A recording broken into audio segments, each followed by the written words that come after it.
Hello, darling. Welcome home to Eden. This is Eve Christoph, your Love Life Muse. This is Love Life with Eve. Let's talk about cultivating vaginal wetness.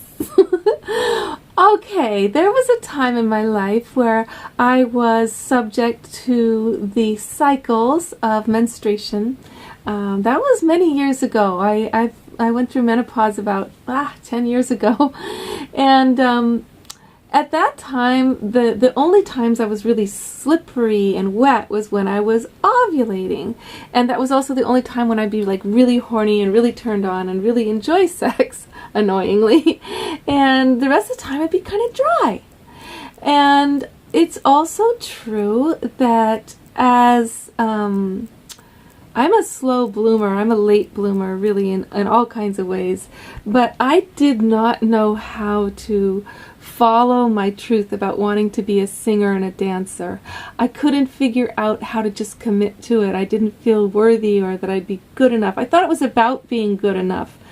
So the question for you about your cultivating your pussy's slippery joy is, are you turned on by your life? Are you turned on by the magnificent glory of the feminine path that you have said yes to in yourself?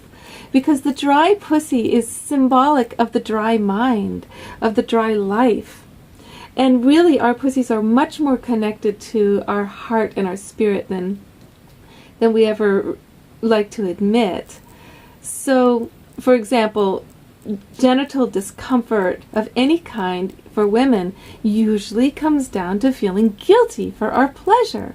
There's something that just happened that was just so wild and so intense and unusual or whatever, and suddenly we're all like, we've got something going on down there, so we can't do anything more. We got to stop the whole thing, shut it down.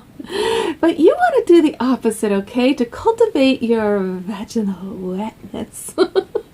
You're going to do this first, okay? Use coconut oil every day. Just the moment you wake up, put a little bit on. Not too much. I've had some embarrassing moments where, because I don't like to wear underwear, where if you put on too much and your clothing, the dye of your clothing is not a fast dye, you can leave special marks wherever you sit. So wear underwear if you're using coconut oil. Sorry. Anyway, some Christian woman writes, oil is not good for your body, for your vagina. You can't use oil. Well, lubes are not good. All those lubes they're making with those horrific perfumes that are all sticky and jelly and disgustingly, they're like a squid or something. Blah. Those are gross, and they do cause yeast infections.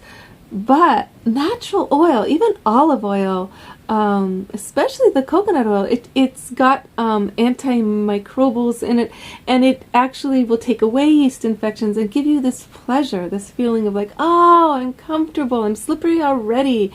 And the other thing that you need to do is look at yourself, okay? I want you to get a little pussy mirror. All the sex therapists are going to say this to you, women.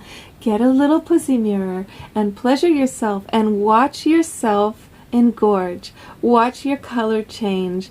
Watch the bloom of your flower and see how intoxicatingly beautiful you are. Turning yourself on is the most important thing here, okay? So I actually am not opposed to shaving the pussy for a time period, although it's really uncomfortable to grow back. But when you shave yourself completely, you can see yourself intimately for the first time in ways that you never have before. And sometimes the fear of one's pussy can be overcome by getting more intimately involved visually with yourself, okay? Turn yourself on visually. Turn the inner masculine is visual and the outer masculine, men are visual. So there's a part of you that really is too. So get that visual involved. Okay, I hope this gives you a wonderful start. Mainly, pleasure your life. Okay? Are you turned on by your life? Have you said yes yet? Have you committed to your feminine path? Even if your, quote, feminine path is masculine, to be a lawyer or to kick ass at the, boxing ring, whatever it is, it's still you, the heart of you, the woman, is your feminine path is got to turn you on. And from there, all kinds of radical acts of deviance will begin. And this deviance that the men are so afraid of, they're afraid, oh, she won't stay with me. No, the deviance is what makes you alive and interested and willing and more than willing, just excited about sex. So if your guy gets jealous when you go kickboxing or salsa dancing, whatever you do to turn yourself on, remind him that this is for him as well, because by igniting yourself to your life, you are on fire for him or her if your partner's a woman. Okay, love life, darling. Love your pussy. Follow your pussy. If she's uncomfortable, do a meditation. She's telling you something's not sexy enough.